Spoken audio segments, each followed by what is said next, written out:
Hey gang, what's up? Welcome back here to another edition of Intuitive Angling, and thank you very much for checking out today's video. Got a good one for you guys today. I'm going to show you guys how to modify some soft plastics, not only to get more bites, but to land more fish.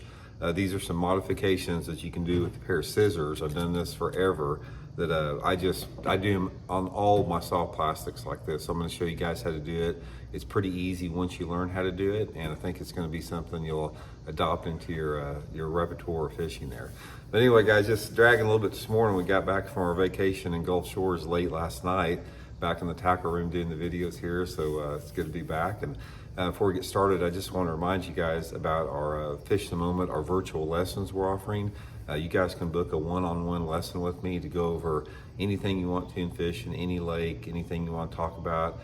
And also please check out our Fish in the Moment fall lake map breakdowns up on the website. I'll put all the links in the description, so much appreciated, guys. Okay, what I'm gonna do, I do this with almost every plastic. You guys that have been with the channel a long time, you know, most of you guys know about my roughing up the plastic deal. If you don't, just drop a comment and I'll share it with you. But also, I use scissors to modify my lures a lot, and there's two different ways I do this. Number one is to give the bait more action, and number two, and just as importantly, is to land the fish better, because by making some modifications with scissors, you can reduce some of the key places on the plastic that actually interfere with the hook set. So I'm going to get into that and show you guys. So I've got four different lure categories we're going to talk about. So first of all, let's talk about our jig trailers, soft plastic jig trailers here. With the pairing it up with the Blockit old school jig. I'll rig one up here after I get it set up and show you. And by the way, guys, I'll put the Baitworks link in the description if you guys want to order you some old school jigs. It's about that time of year, so they're starting to bite them now, but we'll show you after I get it trailer rigged up. So anyway, here's my favorite chunk, guys, to use. This is the Zoom Big Salty chunk. This is my favorite chunk that I like to use. This is the way it looks out of the package right here. Now, and it works fine like this. It'll work good, but you can do some things to make it better, not only to get more bites, but to land more fish. The first thing I want to do is see how thick it is right here where the hook goes in. You know, the hook actually goes in right here like that, and you got that plastic, you know, got a considerable amount of plastic there. First thing I want to do, guys, is I cut off at a 45-degree angle. I cut off some off the end there. Now see what that does? That immediately reduces that surface amount about half there, and I'll show you when I put it back on the hook. And the next thing I do is see the squared off angled legs. I like to take those and I round them off a little bit to make them a little bit more natural looking. So I'll just sort of take that little lip off right there. There's something about that that edge like there, it doesn't look as good as like I like it. And I'll take it like that, where I'll round it off a little bit more.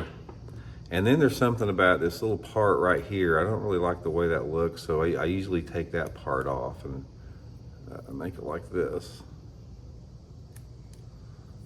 So I got the chunk set up like that. Then I'll thread it on there. And by the way, guys, always thread your chunks on with the belly fat side down on it. You see a lot of guys putting them on upside. You do not want to put them on. Don't put your chunks on like this, guys. This is not the way to rig them. This is like the way a kindergartner rigs them. Rig them like this. You get a lot more bites on them where the flat side's down like that. But anyway, I've reduced a lot of the area right there. And not only that this gives the chunk more freedom of movement, having less plastic there, you don't have the plastic in the way of the hook there, and you'll land a lot more fish. So that's my jig trailer. Next one, let's talk about with the tube. Now, the thing about the tube, guys, you know, we talked about the roughing up before, but one of the big things about a tube is you lose a lot of fish on the tube because there's so much mass there. So what you want to do on a tube is take the scissors and come underneath inside and go up about an inch on it and just make a cut. And you'll open it, and it opens it up like that.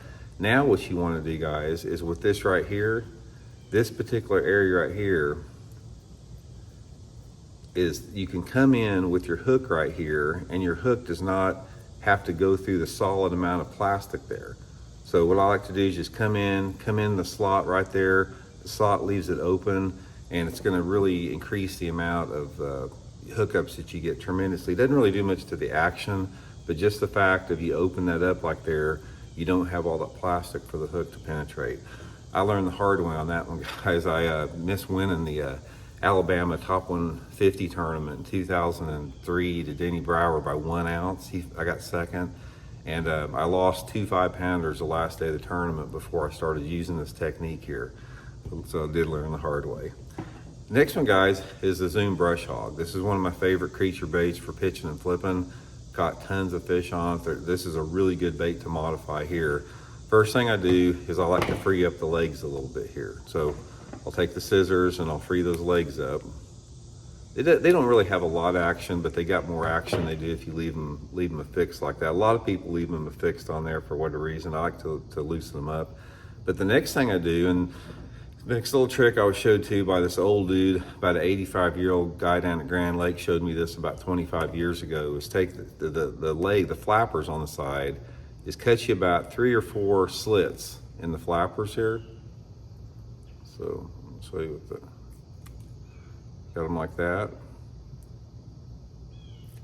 I do this on all my brush hogs, even the smaller ones. But what you got there is it opens up those legs. It basically gives a little bit more action there. It makes it a little bit better in the water. And then if I'm using this thing on a Carolina rig trailer, on a football head trailer, which I do a lot of times I'll just cut it off right above there and put the football head jig on. It's a really good football head jig for big ones. And my final one, guys, is on a soft plastic stick bait. This is a Zoom's Linky. One of my favorite things to do is I just come along the bottom here and I just make about an inch long cut, just like I did on the brush hog. And cut the legs up like that. And that gives it a forked tail on the soft plastic stick bait. That basically it just gives it a little bit different look. It doesn't really have anything to do with, how many fish you're gonna hook, but it just gives it like the old night tube worm look, which is really good.